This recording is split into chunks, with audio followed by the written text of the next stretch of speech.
from the Northern Air Heat and Refrigeration Studios, it's the Bubba the Love Stunt Show. I think I got Nick standing by, but I don't know how to turn him on because I am absolutely technologically illiterate when it comes to stuff like this. Nick DiPaolo will be at Side Splitters Friday, Saturday. 2 shows on Friday and 2 on Saturday. He's such a big-time star, they don't keep him over for the Sunday deal. Blitz, what do I do here? He's trying to figure it out. I hear him. His mic's turned on, his video is not. Oh, that's probably the way Nick likes it best, No, is to be heard, not seen.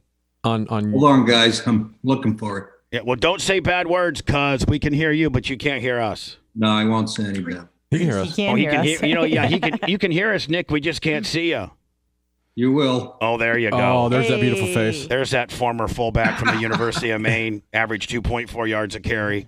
4.6 flat 40. Claims to have a 4.65 40. Bitch never had a. White guys from Massachusetts don't run 4.6s, Nick. It was 4.6 flat. 4.6 flat. He's got that happy look on his face. He's waiting for 46 to get inaugurated here later. You do look good, man. Are you been doing Botox and stuff? You look good as hell. Look at you. No, I don't do Botox. I have that greasy Italian skin. And he smokes cigars. While you're smoking a cigar, giving secondhand smoke to your kids. I'm smoking a vape. I look more manly with a. Hold on, that's kind of like a real masculine-looking vape. That's kind of like cool. Like you're trying to fake the funk and be a mobster vape. Deal. Yes, it does. It has a cigar quality, except it's square. Now, is it weed vape or is it tobacco vape? This is what they call black hash. I bought it off a young colored kid. Which is good. If you can find it, that's good business right there, buddy. That's helping the economy. Is it not? The guy probably bought it for, $4 and sold it to you for $20. That's good business right there. You're exactly right. Nick's the hero. He's keeping people employed. Yeah, exactly. Nick DiPaolo, by the way, Side Splitters, 2 shows on Friday, 2 on Saturday. You can always go to Nick Dip. That's not with a CK, that's a P. NickDip.com. Well, the first part's with the CK. Tell my wife that. Now, by the way, so Nick, because you're big time star, they don't get a Sunday show out of you. A lot of these places will try to suck a Sunday show right out of a guy, you know? Oh, look, I don't get out of bed for any less than 1,500. You know what I'm saying? No, I don't. No, we haven't had those days for a while, Nick. We're a bunch of dumbasses. 1,500, and I'm doing overtime. I'm telling you that. They don't get. You're talking about a month, right? I mean, Boy, Nick, that was a joke. Is some parts of the country it's not even an option. Like they're not even doing like Tampa's, or I should say Florida's kind of the Wild West where I think you can start doing gigs and stuff. There's probably a lot of places you can't do gigs, is there? You are correct, and I've done a few, and the limit's usually like 50%, maybe. Some places I think it's a 25% limit or whatever. But right before all this hit, I was selling out shows, 5 out of the last 6. Was finally making money where I didn't even mind getting on a plane. I kept my mouth shut, and then then the Chinese started their crap. Got to be a big day for you, though. I bet you might be even maybe getting out the coconut oil and doing a masturbatory deal with the inauguration. Your buddy, your boy. I was gonna get on a train up there and visit the Capitol, like you did a few weeks ago. Yeah. Visit the Capitol and get thrown out. I was banging on the door; they wouldn't let me in. No, you're too normal looking. I thought that was Nancy Pelosi's statue or whatever that was behind you there. Yeah, boy, aren't they vicious? They stole a nameplate. Right. Hey, the one guy that was walking out with the Nancy Pelosi lectern, whatever, he's from Bradenton, Florida. Of course, white trash from Florida did that. I mean, who else? Trash. He's a patriot to me. Now, Nick, when you think of Florida, like you being a New York guy, no, you're a Georgia guy now. That's right. I got a whole new respect for you. You're damn near white trash now. One more state and you're white trash.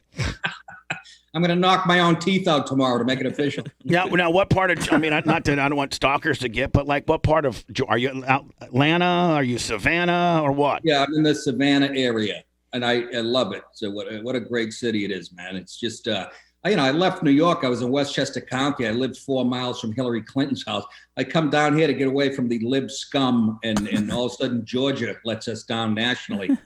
And now they're They lib. sure did. Now they're and Savannah, I think, is really lib, is it not?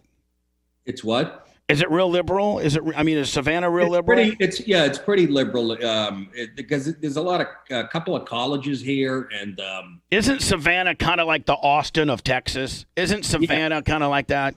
Yes, that's a good way of putting it. Yes, without. Don't steal that. Don't steal like that one comedian. What's that? Francisco that steals everybody's stuff. Carlos Mencia. Yeah. Has he ever stolen anything from you, Nick? And is it a badge of honor when Carlos steals something from you? Well, if they're not stealing your bike, they're stealing jokes. You know how they are. Now, Who is they? Do you have? He means comedians. Oh, right. Yes. Have you ever got heat with Nick, a comedian that really you bona fidely came up with something yourself? You know you're the first one to and then people steal it. Do you have will you see that guy backstage and punch him out or ? Yeah, I used to. It's happened a couple times actually. Last time it happened, I was at a Comedy Cellar in New York, and this comedian, I don't want to say his last name, but anyways, Arnold, Tom Arnold. I'm in the hallway watching. He does one of my old bits that I've been doing 3 or 4 years prior. So I go in the men's room to use he comes in next to me, and I go, "Hey, stupid. That bit about the gym, that's mine." He looks at me and literally he goes, "Yeah, but you don't use it anymore." Oh, wow. I go, "Yeah, well, you want my wife too?" No, I said, "Listen." I said, what? I go, "Do you really? You don't even know what you do for a living, do you?" I go, "So does that mean my first 3 albums you've probably been doing on the road? Because I know I'm funnier than you ever were." And what happened? He's like, I don't know. It's an old bit, isn't it? I go, "That's not the point. I get 4 hours of old bits, And then we had some words out in the street as he was getting into a cab.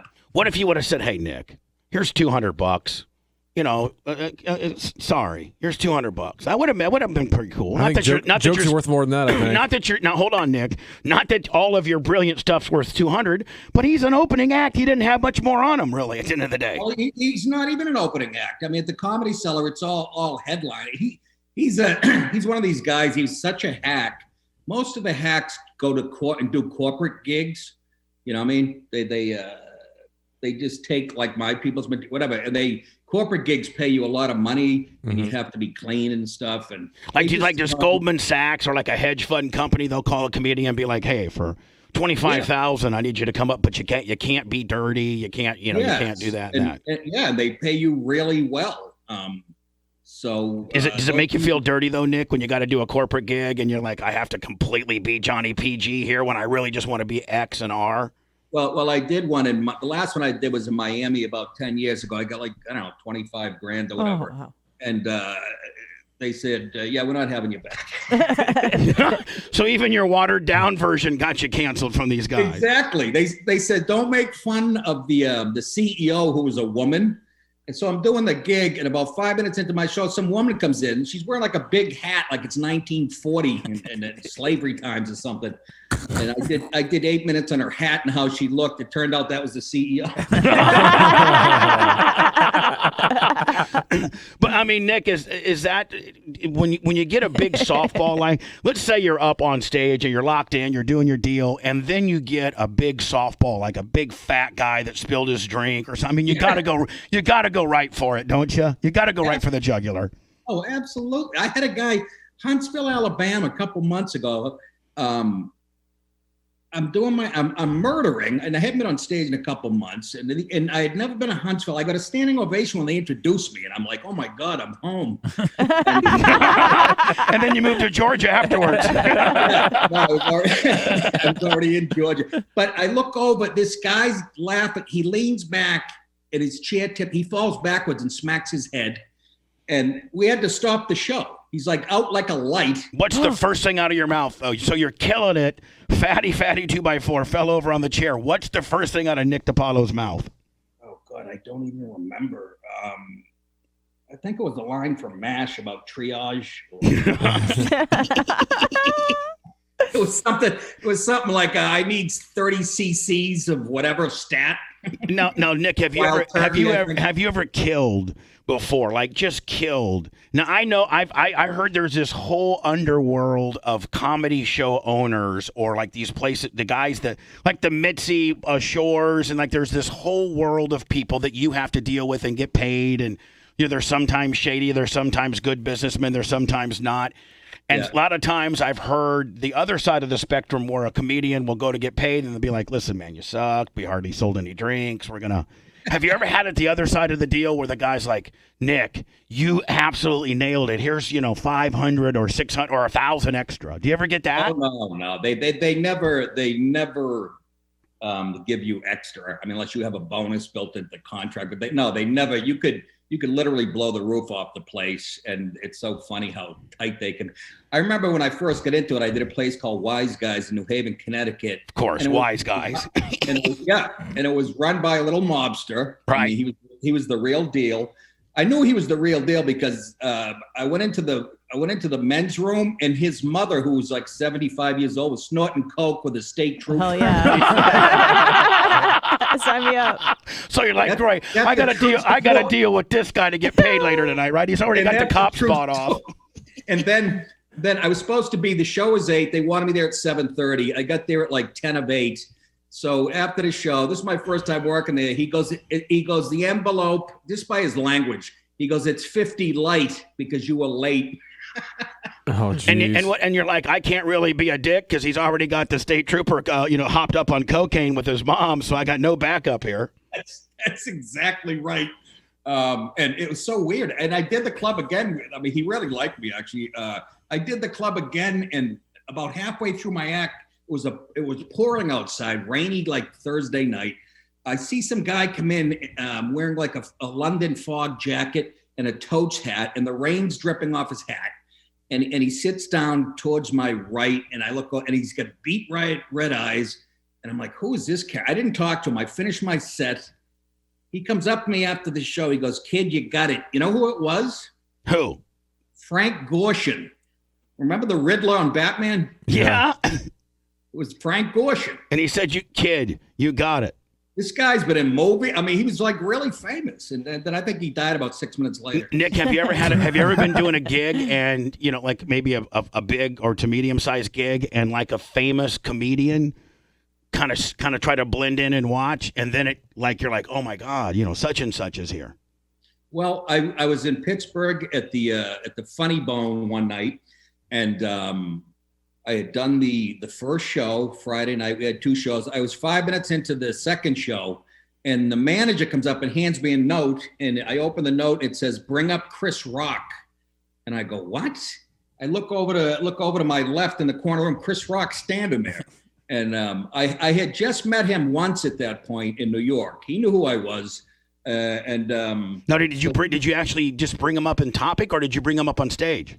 Well, I had to bring him up. He wanted me to introduce Chris Rock. So I said from the stage to the manager, I'm still getting paid for this show, right? Right. They're not cutting me 50 like the mobster did, bitch, because That's what I said. Chris is taking 10 minutes of me. Yes. And he goes, yeah, he yells out, the whole audience laughed. Yeah, you're getting paid.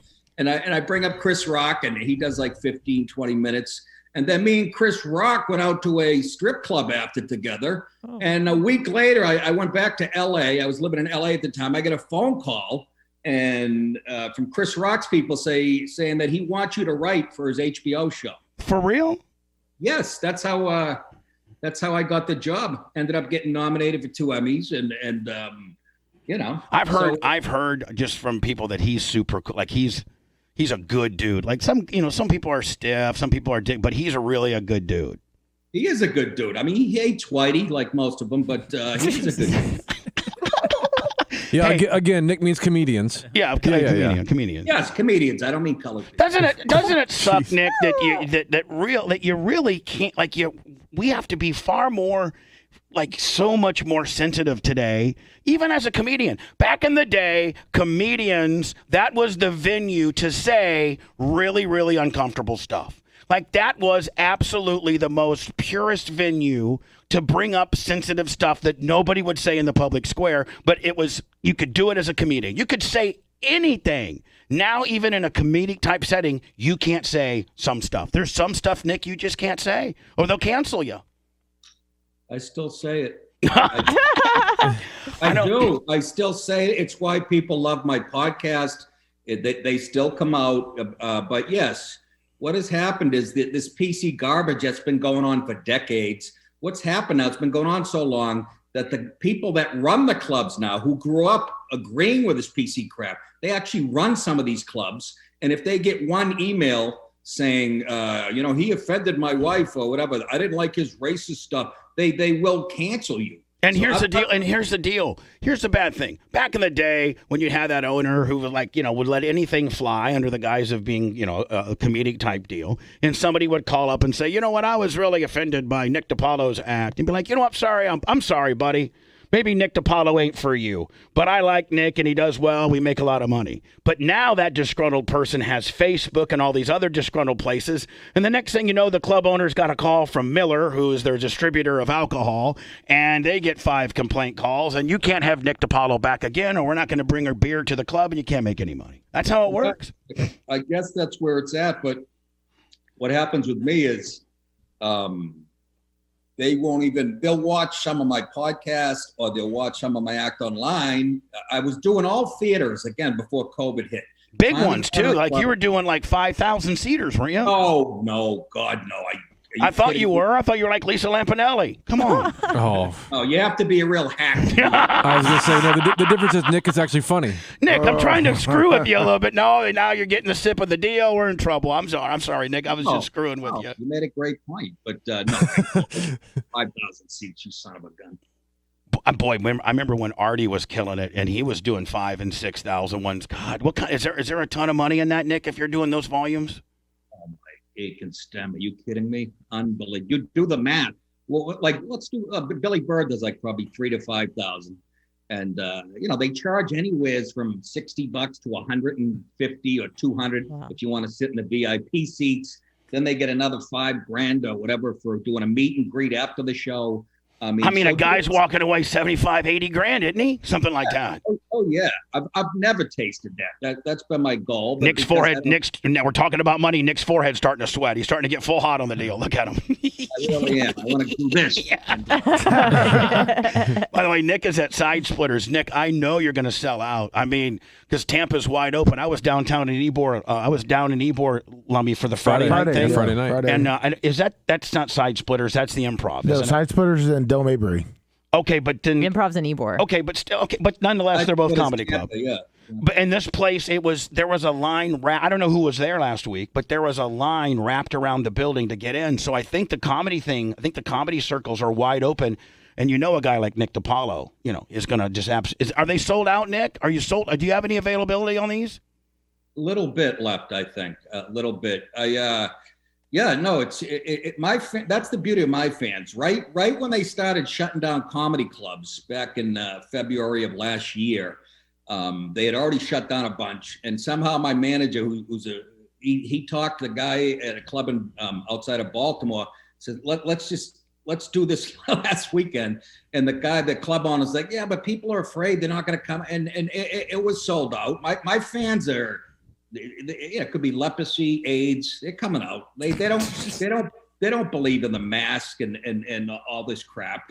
You're kind of like, no, Nick, don't take this the wrong way. I'm preference that. Don't get mad at me. But you're like the next level down from Louis C.K. Like Louis C.K.'s got such a cult following that he doesn't need mainstream media. Nick DiPaolo is on that a little bit lesser.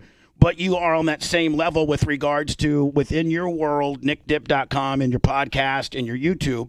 You get the word out efficiently, and you sell out the places that you do because your fans are so hardcore P1. Yes, the podcast took off about a year ago, and yes, they were coming out, and like I said, I was finally making this money where I'd say I can't even complain. I'm going to get on the plane after 30 years. I mean, you're buying mansions in Savannah, Georgia, Nick DiPaolo. It's got to be going good. Mansions, I guess you can't see the room I'm in. I got to tell you right now, man, the prices in Savannah, Georgia are about what you'd get like, a half a bedroom slum in New York, isn't it? Yeah, it's that's been true for 1,000 years. 5,000 in Savannah will get you a nice place. 5,000 in New York get you what? A 2-bedroom dump? 5,000? Yeah. 2-bedroom? Oh, you wish. In New York. Yeah, no, you would that would get you a small 1-bedroom. Nick DiPaolo. Although now, since De Blasio's done a bang-up job, they're giving the stuff away. If you want to move back there and get stabbed in the ass on the way to Starbucks. Sign me up. Yeah, Nick DiPaolo, Side Splitters, 2 shows, Friday 8 and 10, Saturday 8 and 10. More information, you can always go to nickdip.com for anything Nick DiPaolo related. Nick, in the podcasting world, and the reason why I asked that is me and Seth, one of my guys here, just started kind of getting serious about it, doing some exclusive programming over there, and I know what our numbers are. But, it's such the Wild West and how things get inflated in the podcast world. Like, what's on a monthly, if we're talking about monthly, like, what's a good number for monthly downloads? Like, and I'm talking to a guy that's going to shoot me straight. I can be honest with you, I don't know. I'll tell you a good number. Well, yeah, like, a million downloads. Oh, I don't know. How about 170 million like Joe Rogan? Well, I mean, yeah. I mean, we're all Joe Rogan's bitch in that world. And when I was on Sirius XM back in 2008, they were like, you should podcast. I'd be like, I ain't podcasting. That's the dumbest stuff I ever heard in my life. Get out of here. It's more important than ever, especially for guys that have my politics, because I've been chased off YouTube. And I was gonna say, are you still banned on YouTube? What's that? Are you still banned on YouTube? Are you still banned on YouTube?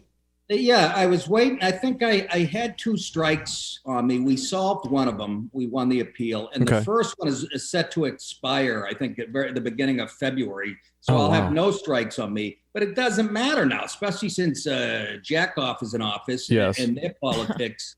They're going to just chase me. We're still going to use it to put up clips, clips promoting the show. But there's no way I can put the whole show up there. But even the clips, even if we put up a 2-minute clip, everything out of my mouth during that 1 hour go against the sensibilities of the people who are running high tech, big tech. And I don't. No, we'll try to use it to promote. But I have a platform, thecomicsgym.com. Yep. Yeah, that's more important than ever, because that is now really the Wild West. Even that's run by Amazon. They own the servers. Sure. So, they can shut you down at any time. We're all just Jeff Bezos' bitch at the end of the day. The difference is I'll get in a car and find Bezos' house. No, we're not. And we work for Bezos. Twitch is owned by Bezos. I love Bezos. Like I said, I won't do anything. You're just going to deliver a package. Yeah, exactly. Nick, man, I can't thank you. I can't thank you enough. But anyway, Nick, our numbers, we're doing about 125 or 130,000 downloads a month. Is that decent? Yes, that's probably more than I'm doing. Oh yeah, and you're Nick DiPaolo making money at it. So we're trying to make money. You're Bubba the. I mean, come on, you were pretty damn big, and you're gonna. That's the beauty of it. I mean, that's how Adam Carolla did it. He got real big in radio in Los Angeles. And then everybody followed him over to his podcast. Yeah, but unfortunately, Joe Rogan. Joe Rogan was world famous. He was on news radio and then Fear Factor, and he was really famous before he started his podcast. And then UFC. Now he's an international personality. Mm-hmm. So it was a perfect storm, and he does a great show. Is Joe catching some crap? Are they trying to quell Joe down a little bit? I got a feeling they are. Well, when he first went over there, they said you can do anything you want. You can do the exact same show. And next thing he noticed that they were deleting some of the shows. And it was the bitches that worked there. Right. Not even the boss. The bitches at Spotify. And isn't that a little disturbing that a couple of people that got a problem of, that they got the kind of power to mess with somebody's behind art? The boss's back. But they didn't, because then he had Alex Jones on like very soon after. Yeah, I think he stood his ground, but that stuff never goes away. So I'm interested to see how that's going to turn out. But I know he got his 100 mil. So yeah, right. Exactly. You know what? Censor me all you want, bitch. If I'm getting 100 million, really, I'll sound like Lawrence Welk. I'll read Bible stories and Dr. Seuss stuff for 100 million. Right? I'll do anything. Somebody else that kind of went on their own and did their own thing is going to be your new neighbor, Anthony Cumia. Yes. He's moving to Georgia? He's moving to South Carolina. Is he really? Yeah. Good for him. Talking about it. I was on a show yesterday, actually. Yep. And I hope so, because, boy, if him and I got together, If it was me and him instead of Opie, we would have been running the radio. How about this? You two do your thing, and I'll get Opie. I'll get him all, whatever, and him and I will do a show. Yes. And then we'll just be buddies. Like we'll be like, hey, let's call our boys Nick and Anthony, Bubba and Opie. Let's just quit being a bunch of bitches and all get along for once. I don't think that'll ever happen. Get along. Me and Anthony get along like that. Yeah. Well, and seeing me and Opie get along, and then you and I get along, so we're almost get along brothers a little bit. Like we've all slept with the same girl almost. What the hell? That's why I have that burning sensation. Very rarely do you lock Nick DiPaolo up. I think I got a little bit of a stutter there, Nick.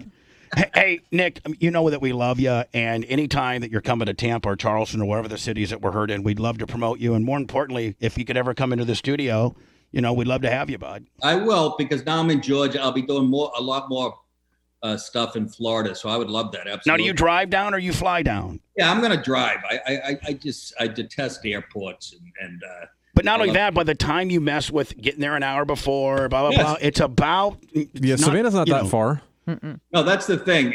The best thing about moving here, my favorite thing, and remember, I lived in Westchester County, New York. I'd have to drive an hour to LaGuardia, and you never knew if you're going to hit. I always had a pit in my stomach, and they were doing construction, and it was just so crazy. The best thing about Savannah, the airport's 17 minutes from my house. The most people that I've ever had in front of me at security is 4.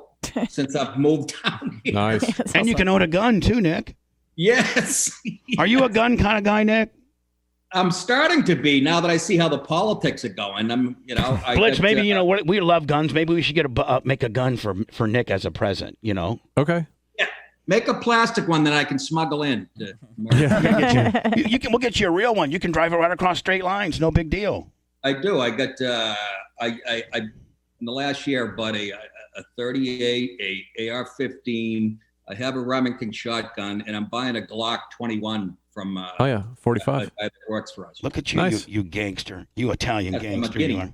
I will promise you this. I don't even know the answer to this, but I guarantee you weren't late at that second appearance by the mob from the guy that clipped you 50. The second time you worked for him, you were on time, weren't you? Oh yeah, I got a room the night before. Well, he's a big Tom Brady fan too, so I'm sure he's going to be coming down for the Super Bowl when they beat the Packers. Are you? If the Bucks do make the Super Bowl, would you try to find a way down here, buddy? If you get me tickets, I will. Oh, you know what? We could probably get you tickets for real. They're like $25,000. I was gonna say, how are we gonna do that? The Diacos. I'll get Dan back on. They already gave them seats. It'll be the cost of getting back on the show. Dan, I need 2 Super Bowl tickets for Nick DiPaolo. Sounds good to me, man. I would love to.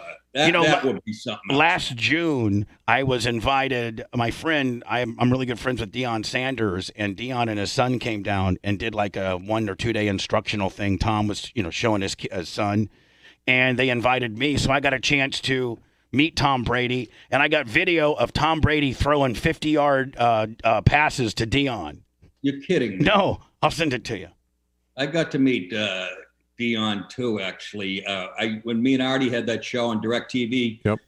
We went to the Super Bowl, the Patriots-Giants in Indianapolis, and they have something called the Beach Bowl. DirecTV does the Beach Bowl before the day before the game, where you play Hall of Famers from the NFL and celebrities, and somehow me and Artie got in there, and you play on sand.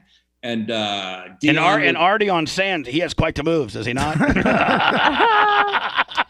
It's funny. Artie came in for a cup. Of course, he throws a beautiful strike over the middle when we needed it most. He said, Artie's like a good athlete. He is. But I had Deion on my team. I said, I want to play offense, and Deion just shut me down. But it was kind of cool. I'm playing cornerback.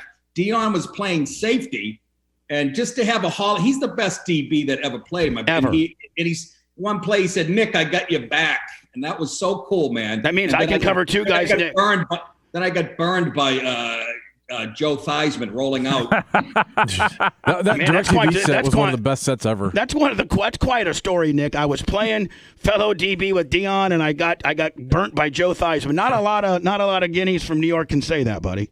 Only the ones that play at the University of Maine run a 4.1940. But I was covering a 4.1940, Nick. Come on. I was covering Barry Sanders.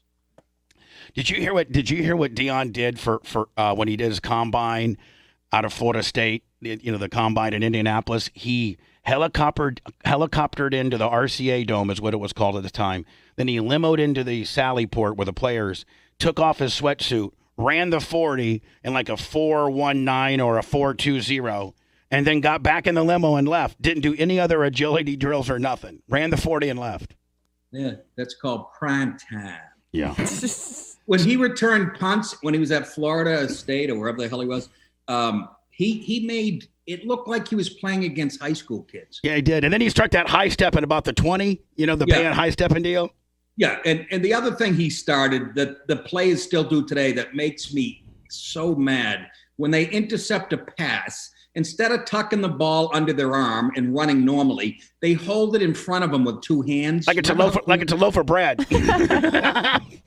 Like a baby, like you pick up a baby. Yeah. And you can't, obviously, you run much faster with the ball under your arm. It drives me nuts. And they still do it. Even the young players today, that's how much of an impact he had. But he could do it because, like you said, he ran like a 4.140. Now he's doing Subway commercials, and I think he's killing it on Barstool as well. Yeah, well, I heard he's a real nice guy. He is a real nice guy. Nick DiPaolo, 2 shows Friday, 2 on Saturday. I don't know if there's any tickets available or not. He's just not even promoting that because he doesn't need promotion because he's Nick DiPaolo, and he smokes fake stogies that are full of hash in Savannah, Georgia. That's pretty pimp to me, if you ask it. Nick, I can't wait to see you one of these days, buddy. Thanks, man. I appreciate you guys having me on. Good luck to you, Thanks, buddy. Nick. Bye, Nick. Thank you, Nick. Thank you. See you guys. Bye, buddy. I've always loved Nick DiPaolo. I've had him on since the serious days. That wasn't weed, was it? Yeah, that's weed. That That's was hash. it was the way he was hitting it, so it blew it through his nose. I don't know. Hash. That's pimps right But there. he hit that a lot. I mean, He's hashed out. I don't know. You He's get hashed. hashtagging. I don't think you get hashed out the whole day. I'm way late. I'm a break behind. I know. Oh, Jesus. The Bubba Radio Network will return after this.